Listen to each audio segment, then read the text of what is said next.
guys, napakita ko yung mga birds dito sa Altakira Mangroves. Sobrang dami nila guys, parang ano siya white heron ata yun, or kingfisher or whatsoever. Napakadami nila. Pag nilapitan ko sila, lumilipad sila, pero sobrang dami talaga. Ngayon ko lang siya nakita sa tagal ko nang pumupunta dito sa Altakira Mangroves. Kasi dati itim yung nakikita ko, yung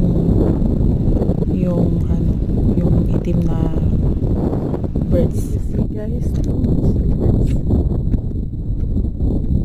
You can see all the birds are flying.